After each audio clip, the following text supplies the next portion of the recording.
আসসালামু আলাইকুম ওয়া বারাকাতুহু। আপনাদের মাঝে আবার নতুন একটা ভিডিও নিয়ে ফিরে আসলাম। আজকে শীতের ধুপি বানানো হচ্ছে। দেখো, ধুপি বানাতে চাউলের গুঁড়া লাগবে। সেই চাউলের গুঁড়া দেখো, একটু চাউলের গুঁড়া গামলাতে নিলাম, যতটুকু বানাবো ততটুকু নিয়ে স্বাদ মতো লবণ দিলাম, দিয়ে অল্প অল্প পানি দিয়ে ভালোভাবে চাউলের গুঁড়াটা মাখতে হবে। বেশি পানিও হওয়া হবে না, আবার বেশি ঝরঝরা হবে না। দেখো, অল্প করে পানিটা কিছুক্ষণ মেখে দেখা লাগছে, দেখে আবার দু লাগলে আবার অল্পটুকুকে পানি দিয়ে মাখতে হবে। বেশি পানি একবারে দিলে তাহলে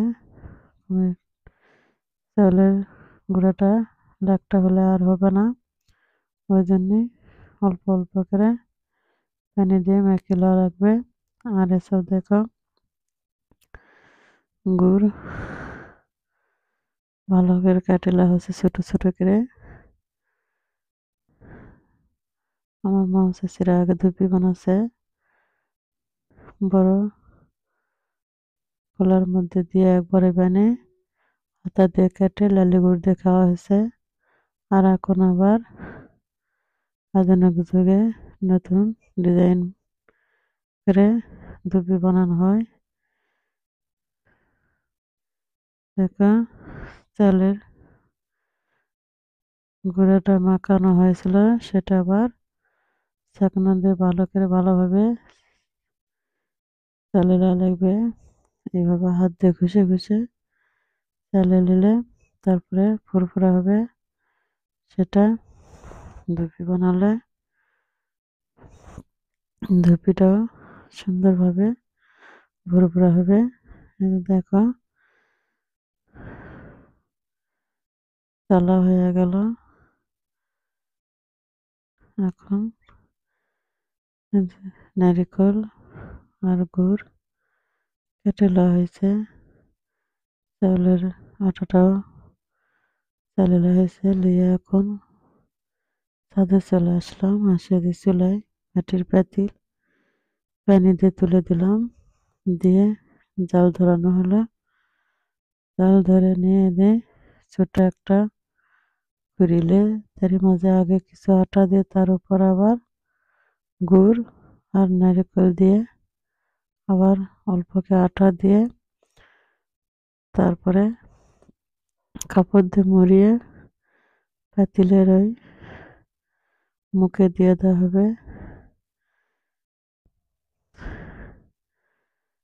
কিভাবে দিয়ে লিখছি আপনারা ভালো করে দেখেন। সবাই তো এই ধুপি বানানো পারে, আপনাকে দেখে কে কি বলে জানি না, আমাকে সব ধুপি বলে। ধুপি আর মোটা বলে, কিন্তু এটাকে ধুপি বলে।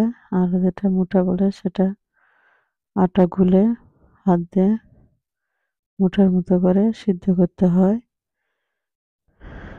পানির দিয়ে, সেটা মোটা বলে। আর এটা ধুপি বলে।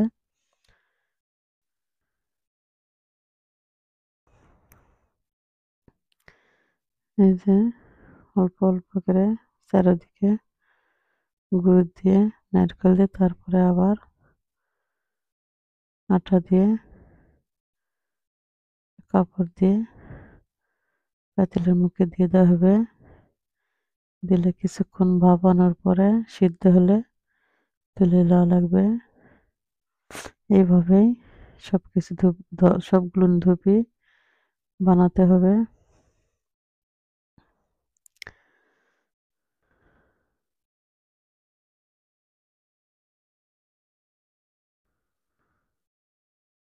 ছোট খুরিতে নেওয়া হয়েছে, ওই জন্যে অল্প সময় হবে এনে। আর বড় ঢাকনাতে নিলে বেশিক্ষণ ভাপাতে লাগবে। এই যে দিয়ে দিলাম, দিয়ে হয়ে গেছে। এখন তুলবো, পারছি না, বেশি ভাপ ছুটে গেছে, গরম। এই যে দেখো কত সুন্দর হয়েছে দেখতে, লাগছে।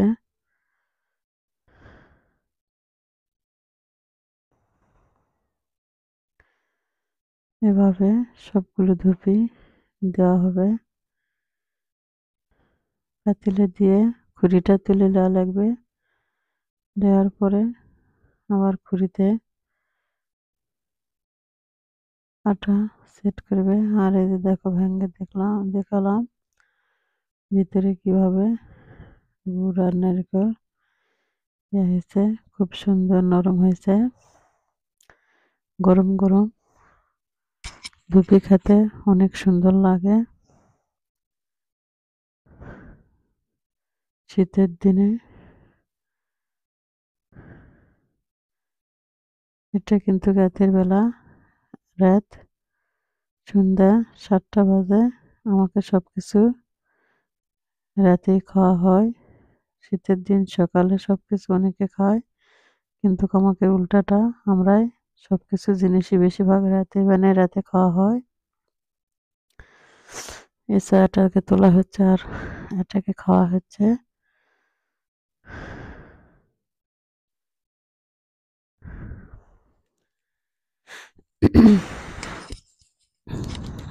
এই যে দেখো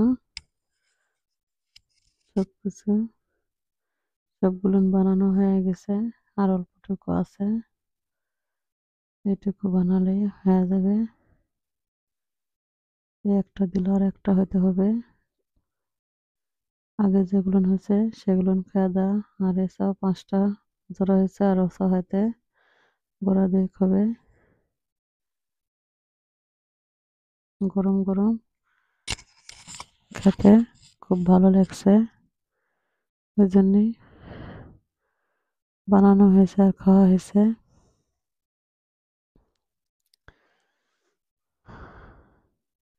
আর রাতের দেখো চারিদিকে আলো,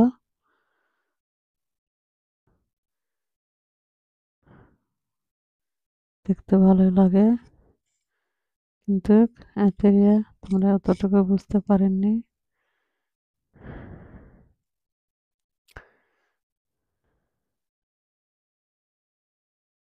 ওটা আবার ভিন্ন খেতে হলো, ওটা তো আবার অনেক বেশি একটু গুড় হয়েছে, ওই জন্যে কাপড়ের সাথে লেগে গেছে। ভিনুকে ডালে আবার এটাতে তুলে নিলাম।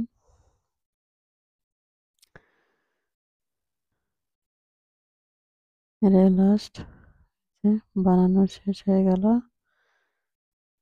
শেষ হয়ে দিয়ে সবগুলো থালে তুলে দেখাচ্ছে আপনি করা কেমন লাগে দেখেন।